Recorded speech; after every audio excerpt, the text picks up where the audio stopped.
JDF was in front of me, and I'll just never forget him turning around and like looking at me, and all I could see were his eyes, just like this, and he had so many flowers around his head, like we couldn't even breathe, and we were literally almost laid to death. Let's all give it up for Amy Jo Johnson.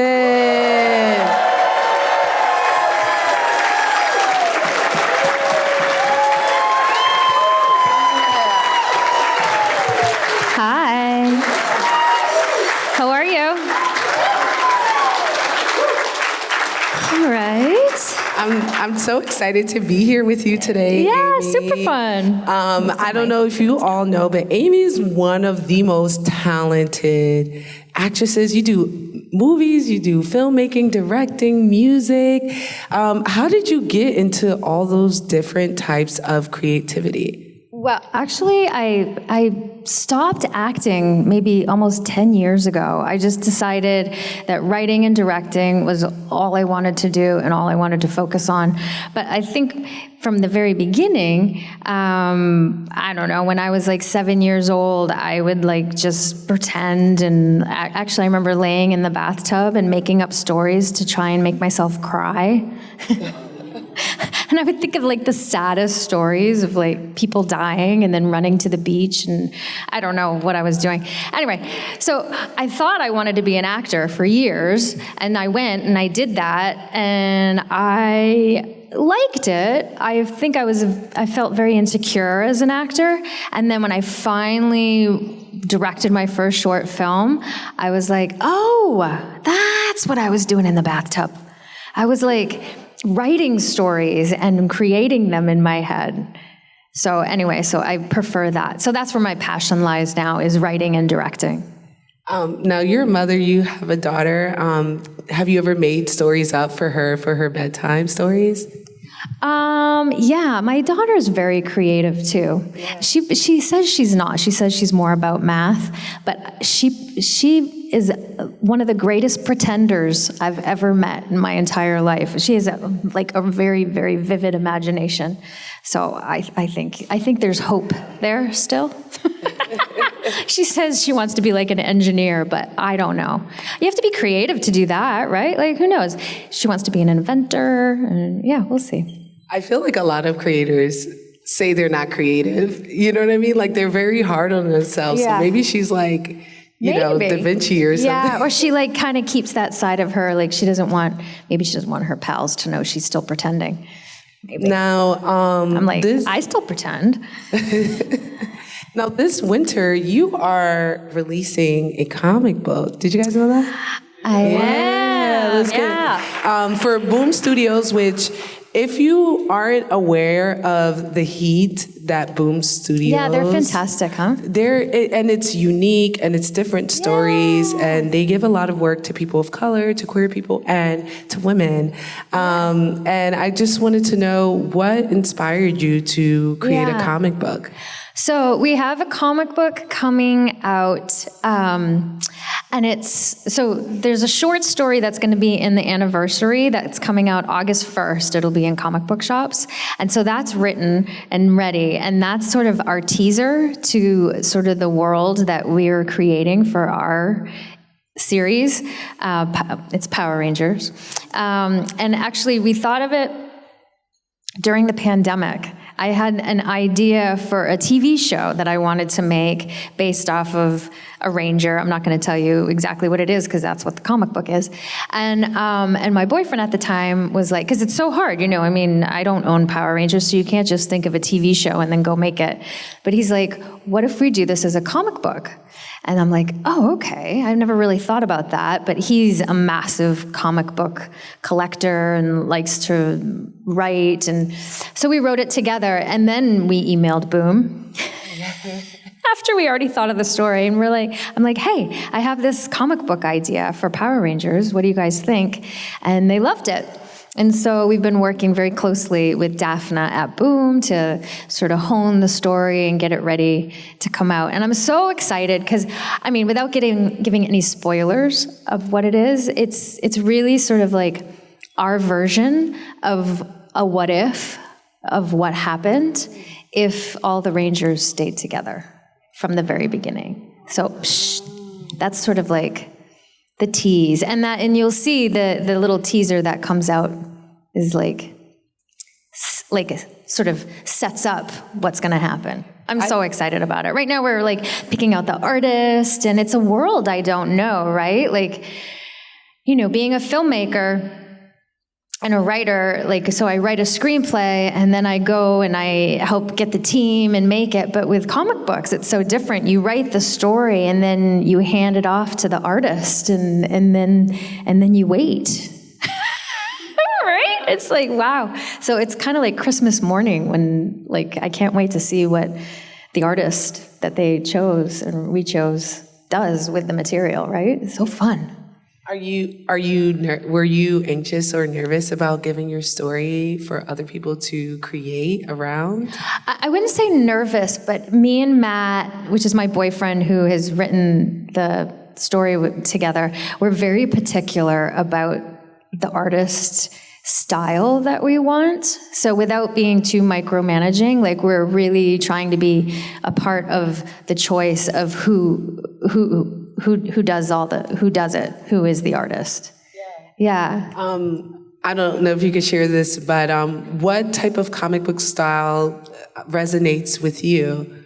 Like, do you like bright and vibrant? Or? Yeah. Well, you know, I mean, it's a new world for me, so I'm like really educating myself and seeing what I love. And one of my most favorite artists right now, I don't know, I loved Tori Amos when I was younger, and so there's the Tori Amos graphic novel right now, or graphic album, which is so cool because it's all the songs from that original album drawn and created with all these really cool writers and artists. And David Mack, for sure, is my favorite. It's just so dreamy and amazing. He did say he would do a variant cover, so let's fingers crossed on that.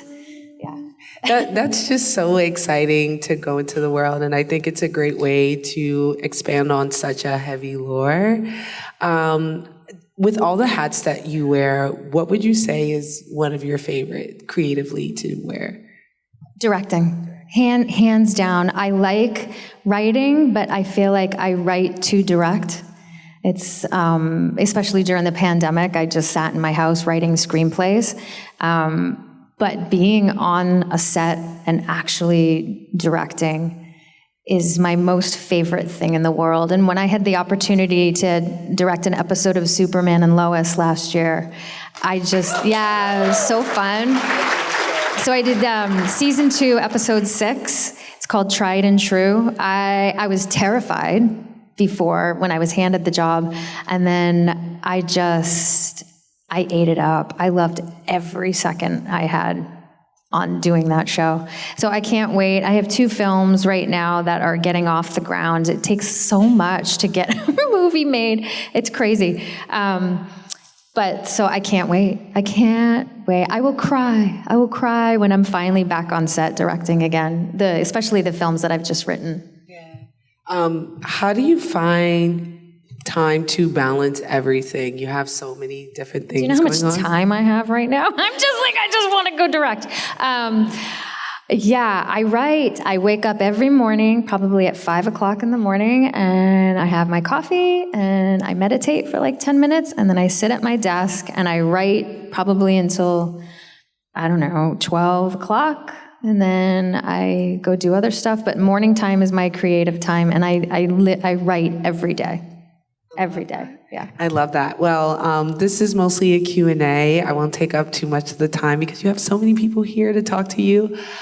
So if you have any questions for Amy, please start to line up in the center. Yeah, I knew it. Everyone loved it.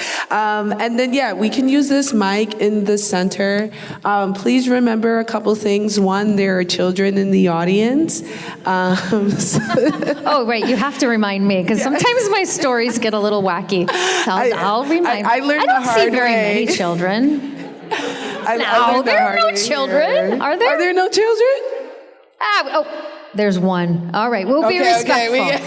Don't point them out. Just say, it's my worst nightmare ever. Like, there's a child.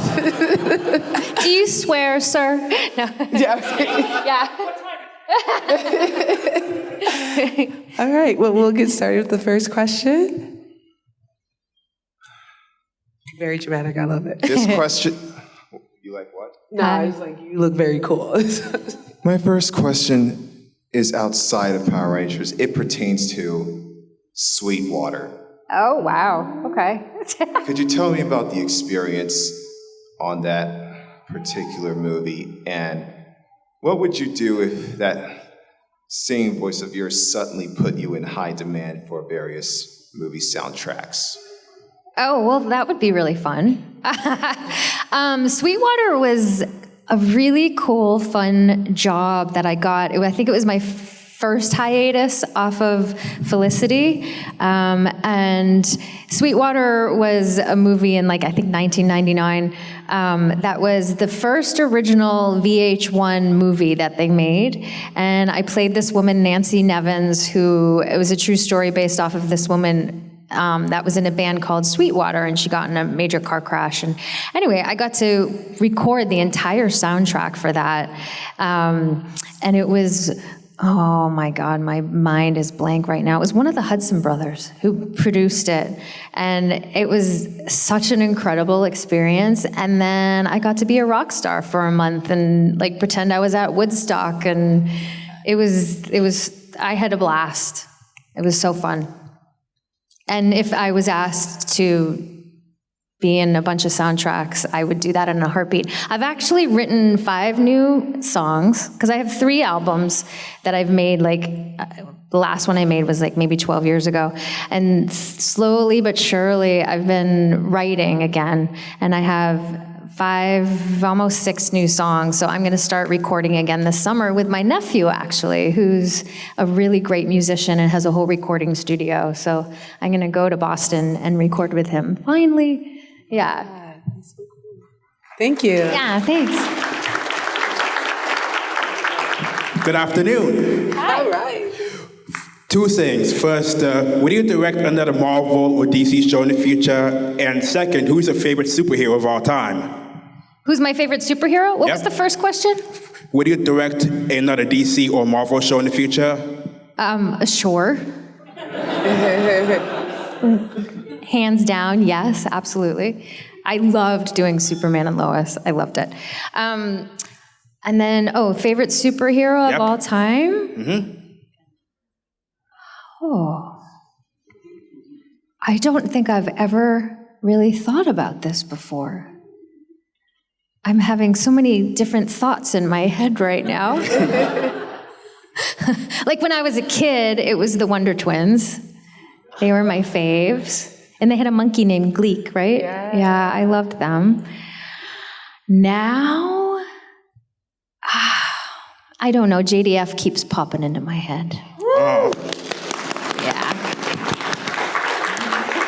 Thank you.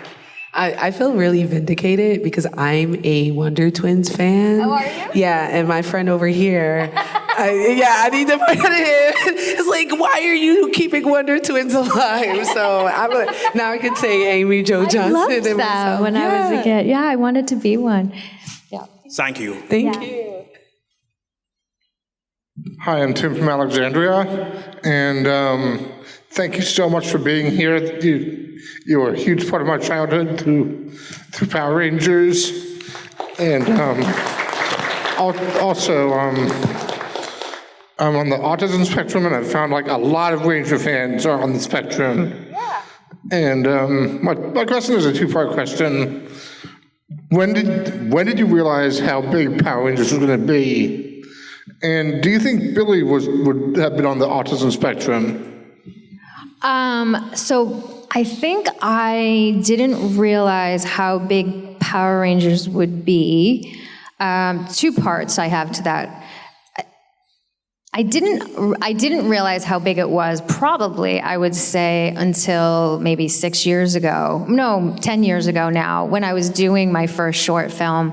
And I went to raise money on Indiegogo, and I had this like onslaught of support from all of these fans who were children, who were then now adults.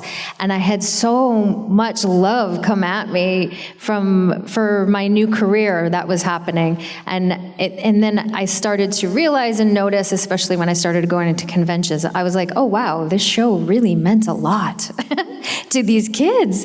And I think when I was doing the show, I realized how popular it was for those kids, who are now adults. Probably two stories. One was the Universal story that everybody knows, when we went to go do the live action show, and all of a sudden we had like sold out the amphitheater 4 times in one day. So it was definitely that day. And then have you guys heard the story about when we went to Hawaii? No. So we went to Hawaii, I think maybe right after Universal or right before, I don't know, it doesn't matter. But we get there, and they announced over the radio that we were coming, and there was no security. And we get off the airplane, and you know how they put they lay you when you land in Hawaii? Well, I just remember landing and walking through the crowd at the airport, and walking through this massive crowd, and they kept laying us. And JDF was in front of me, and I'll just never forget him turning around and like looking at me, and all I could see were his eyes, just like this, and he had so many flowers around his head, like we couldn't even breathe. And we were literally almost laid to death. It was crazy. And then I was like, oh, wow, okay, I think this show might be kind of popular. That's awesome. And then I think the producers realized it too, because they had no security. I mean, there was over 10,000 people at that airport. It was insane. Wow. It ended up, the franchise is so big, but your character obviously is iconic with the skirt, and just everything about her was really cool. I had no idea. Crazy. Hi, I'm Tori. This is my first con. And I just want to thank you for playing such really empowering female roles like throughout your career. You have Power Rangers, you have Felicity, you have everything. But my question is actually about Flashpoint, which I just adore. I love you as Jules. What was your favorite moment or episode in Flashpoint that you got to do? Yeah, Flashpoint was a real journey for me because, really quickly, I had actually quit acting, and I had left Los Angeles, and I moved my entire life to Canada around when I turned 35. And they called me, and it was a Canadian show. I'd already moved to Montreal, and they wanted me to go and do this show. And I was like, nah, I quit. I'm not acting anymore. And they're like, no, we really want you. And then I said no, maybe 5 times. And then I found out I was pregnant, and then they asked again, and I'm like, tell them I'm pregnant. They're not going to want me. And they still wanted me. And I was like, okay, maybe I should go take this job if they still want me and I'm pregnant. So I went, and I really discovered that I actually loved acting. It was just I needed a break from Los Angeles at that time. And through that entire experience, it was probably the most grounding job I ever had. I found my confidence during that. I had a baby during that. I fell in love with Canada during that. Like, it was such a gift for me, that entire show, and those people who were part of that show. But favorite episode, I don't remember the names of them, but there was one where I had to talk a girl down. Was that Attention Shoppers or no? I don't know. Anyway, I had to talk a girl down who was going to jump, and then we did that in Dundas Square. We literally, they strapped us and hung us onto the side of the building as we shot that. And that was just a really intense, really interesting episode to shoot. That also reminds me of the time that they had me hanging out of a window washing machine on the top of a high-rise. You guys, that show was intense. It was crazy, the stuff they had us do. Yeah. And I actually had I don't want to tell you that part, but I will. I had a water bottle in my sweatshirt jacket, and the stunt guy was helping me out onto the window washer thing. The bottle fell. It didn't hit anybody, thank God. Yeah, that was crazy. That was crazy. And then that gun, I don't know if you noticed in the pilot, I had this massive gun that was bigger than me, and then I think it looked ridiculous, so then they gave me a smaller gun after that. Thank you. And Tori, welcome to your first con. Let's give it up for Tori. I hope you have the bug now. These cons are awesome. Yeah. Hi, I'm Diana, like the princess. It's nice to meet you in person. I wanted to personally thank you. You and Tui, rest in peace to her, were my inspirations, and you helped me find myself as a trans woman, so I'm very, very thankful for that. The question I had was, with you now focusing on directing and writing, would you ever be interested in doing that for maybe like a Forever Pink crossover Union Power Rangers episode? I would, actually. Yeah, I think some of the stipulations I would have that I wouldn't want to go to New Zealand and do whatever, like the way they do it now. Like if it was for Netflix and we shot in Atlanta and like, it was like, you know, and I got to be like a creative person within it and actually, you know, put my hands on the creative, then absolutely I would want to do that, for sure.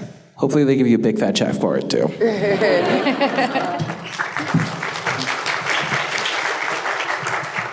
Hi, I'm Mark from Baltimore, and so glad you were able to make it here. I did notice your director credit in that episode of Superman and Lois, so I'm curious, what would you recommend to us to say, I directed the hell out of that? What do you mean? What's the question? What TV show or movie did you direct that you would want to point us to and say, this is something where I really felt like I had such a great impact on as a director? Oh, you know what? So Superman and Lois was my first episodic directing. So that's my first foray into TV directing. But then I did a movie called Tammy's Always Dying, which stars Felicity Huffman. And I think you can get it on like Google or Apple, or it might even still be on Showtime right now, I'm not sure. But it's called Tammy's Always Dying. And so and then I have a movie called The Space Between. That was my first feature. And you actually, on amyjojohnson.com, which is my website, if you become a member of the website, which is on the first page, I have a toy box in there. And in there is the movie for free that you can watch in the toy box. There's a whole bunch of fun stuff in the toy box. There's like an art gallery, and I have a very juicy memoir I wrote, which I'm sort of releasing chapters of, which it gets very juicy. I might have to. Anyway, it's actually about when I fled Los Angeles and moved my life to Montreal. I had maybe like 3 or 4 months where I literally I wouldn't say a nervous breakdown, but I fell apart.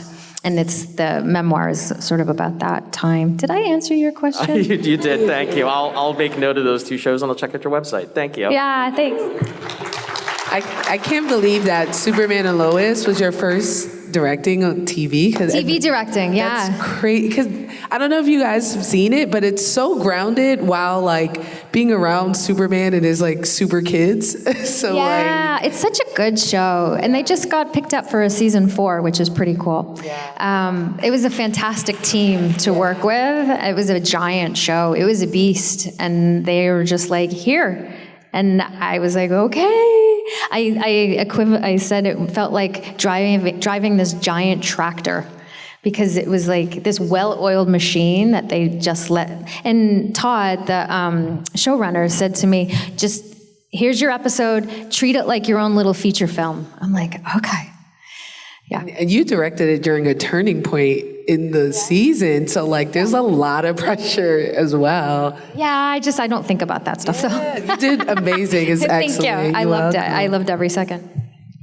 Hi, I'm Caitlin. You are a huge part of my childhood also, not just because of Power Rangers, but because of Susie Q. I frequently rewatch that on the Disney Channel.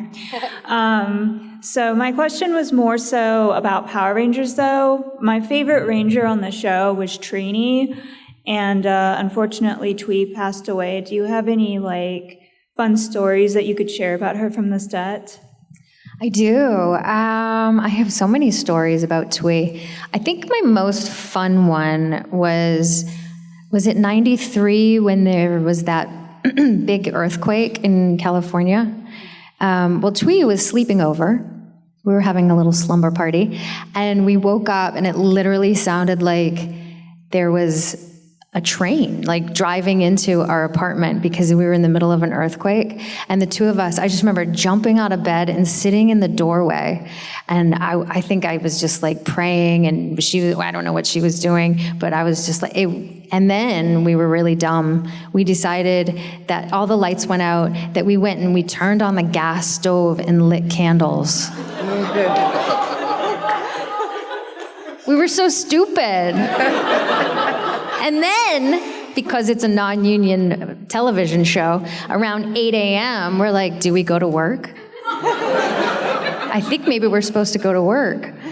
So we got in the car and we went to work, and everybody's in the parking lot, and like they literally had us go to work that day. And then, but halfway through, I remember JD, I think it was one of Jason's like first episodes too, and he arrived. And we all went to work, but then it wasn't safe in the building because the lights could fall down and stuff. So I think they let us go home around like 2 o'clock. But anyway, it was an adventure. I think that's probably, I don't know if it's my favorite memory of Twee, but it's definitely a bonding moment. It was that slumber party we had. Thank you so much.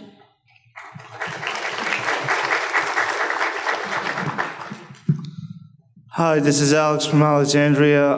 Thank you for being here. You say you're making 2 other movies. I'm just curious what they are.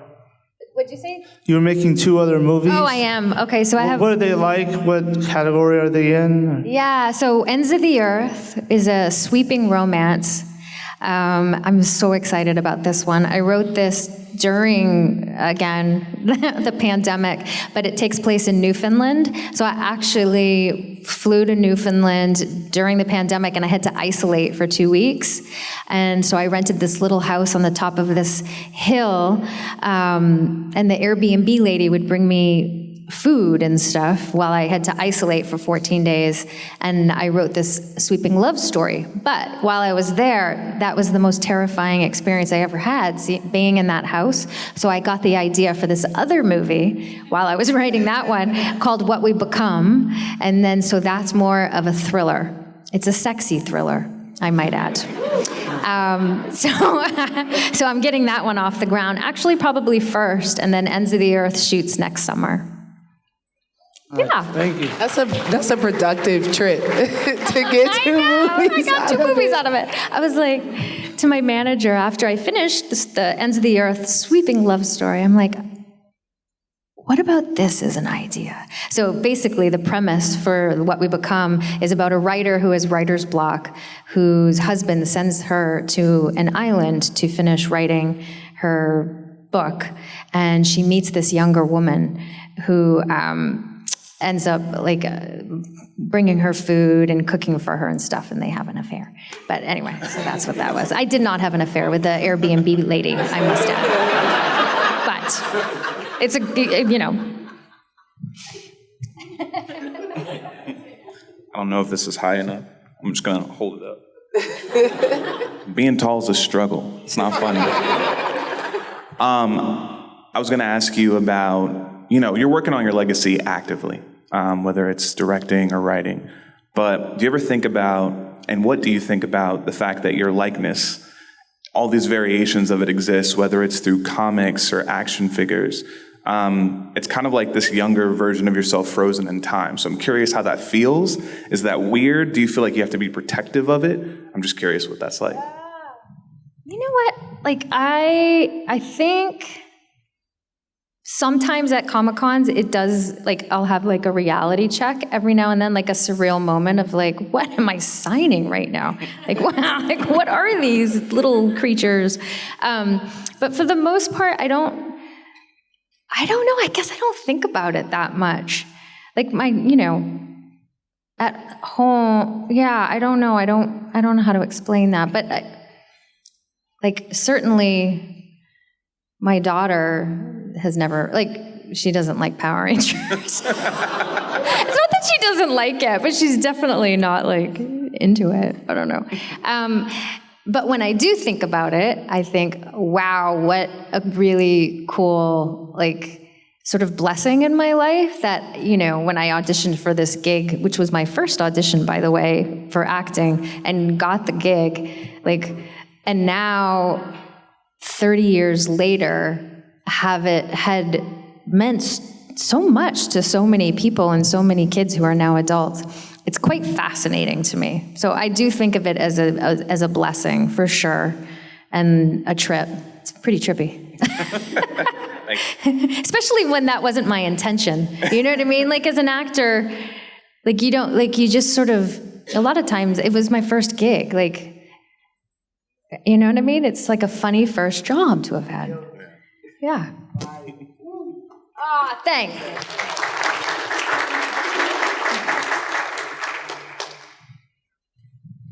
Okay. So I'm assuming you didn't get to pick your dinosaurs on Power Rangers. So I'm curious what your favorite dinosaur is, and if your daughter has one. And my wife also wanted me to ask you about the time you were the most starstruck. Interesting. Well, did she hear a story I had told or something? No, she was a fan, just couldn't make it, and wanted me to know. If I've been starstruck? Yes. Oh yes, I get starstruck all the time. Okay, so I really like the pterodactyl. I'm really glad I got the pterodactyl. Okay. Like the bird, right? It's cool. It's really cool. I don't think I would change that. And I am really silly so my movie, I don't know if anyway, my movie Tammy's Always Dying got into TIFF a couple of years ago, which was so fun because I got to like be a filmmaker at TIFF, and it just felt like really a part of everything all of a sudden. And we got invited to this party, and literally everybody and anybody was at this party. So I was completely starstruck of every single person in there. And it was just it was so weird. Like J-Lo's over there. Like, you know what I mean? Like all these people. And I was just a looky-loo. I just was like looking around. And then I think the biggest starstruck I had was my favorite filmmaker of all time is Jean-Marc Vallée. He did Big Little Lies. He's Café de Flore, which is my favorite film. He did just pass away last year, but I got to meet him. And so that was probably my favorite person meeting, besides Gary Oldman when I did Interstate 60. That was pretty cool too. I wasn't starstruck. I was more just like so grateful. And he gave me acting advice. When the director came up and whispered something in my ear, he laughed, and then Gary looked at me and he's like, "Don't forget your instincts." And I was like, oh, that's the best coming from Gary Oldman. Don't forget your instincts. Right? So good. Thank you. Yeah. Thank you. Hi, I'm a big fan. I listen to your music a lot, and it means a lot to me. I know somebody mentioned it earlier, but I had a question about Susie Q. Do you remember anything about filming that movie or being in the role or anything that you... I do. So I asked to leave Power Rangers. I don't know, I had done like, I think 140 something episodes or something. And I went to the producers and I said, I think I'm done. Is it okay? Can I go now? And they were great. They gave me a guitar. And then Shuki also said, here is a script called Susie Q. Would you do this movie? I was like, oh, this is a lovely parting gift. I absolutely would. And so we shot that in Vancouver. And it was my first movie that I got to do where I was the lead. And I had a blast shooting that. It was a very special moment in my life for sure. Thank you. Thank you. Hello, I'm Kelly. I have a question for Amy Jo. Yeah. So it's a two-part question. How hard was it to fly an airplane in Power Rangers? And the second part of it was, would you guys ever have like a blind ranger one day? I mean, why not? I think that's important and should happen for sure. I love that idea. I don't think I ever actually flew that plane. Actually, I know I didn't. I remember, oh yeah, it was a little plane. It wasn't a helicopter, huh? It was Steve's plane, Uncle Steve's. Uncle Steve. I loved doing that episode so much because it was just all about Kim. Yeah. And you were my favorite gymnastics character. Aw, thanks. Did you see Perfect Body? No. Oh, you can't see. But I can hear it, though. But you can hear. Did you hear Perfect Body? I think so. I don't remember what the episode. Yeah. No. Perfect Body was a movie that I did about a gymnast with an eating disorder. I did that. I think I got that right after Susie Q. And did anybody see Perfect Body? Yeah. Nope. Okay. Thank you. Couple people. Anyway, it was a gymnast. It was about a gymnast. I don't know if you could, yeah. Anyway. I'll check it out if it's audio described. Thank you. Yeah. I don't know, when I was watching Power Rangers and I found out you were actually a gymnast, I don't know why, but it made me feel so good. I was like, oh, yeah. Yeah, me and David. David was a gymnast as well. Really? Yeah. Hello, my name's Erin, and my question is for Amy Jo. I'm an Australian, and I always thought it was so wonderful that the movie was filmed in Australia back in my childhood. Is there any maybe funny, story or something that you enjoyed in particular from filming in Australia? Oh, God, we were there forever, too. We went there. It was so much fun. We stayed in Sydney. I think we shot the movie pretty much twice, because for some reason, Mariska Hargitay was Dulcia at first, and I don't know why they didn't like Mariska Hargitay, but anyway, they replaced her with another woman who was fantastic too. So we basically reshot the film, and then I think we shot maybe 5 episodes while we were there. But my biggest memory probably of Australia was when I really realized that you can go into a bar and they don't shut, they don't close, and then you walk out and it's daylight. That happened a lot. Thank you.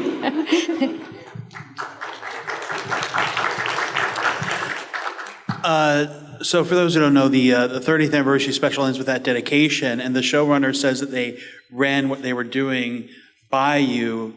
What was your reaction to with the song? Oh, with the song at the end. Yeah. Yeah. What was their pitch, and how did you react to it, and how did you react to actually see it in motion at the end? Yeah, you know what? That they reached out and asked me maybe a week after Jason had passed away, and I just said absolutely, for sure. And then I did watch the series or the special when it came out because I was so excited to see Walter and David and everybody in it, and I'm so happy that was at the end. I thought it was just perfect. It was a really good ending. Thank you. Yeah. Thank you.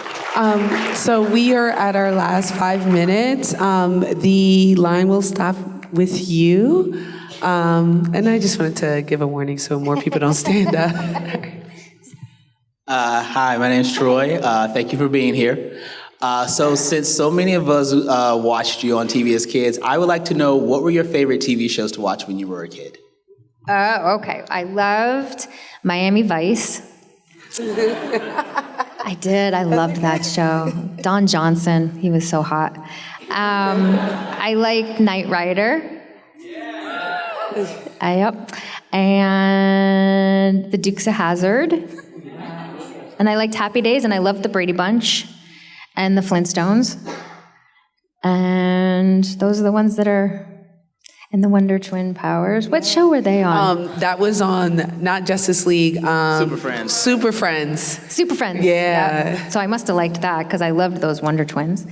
And did I say Laverne and Shirley? No.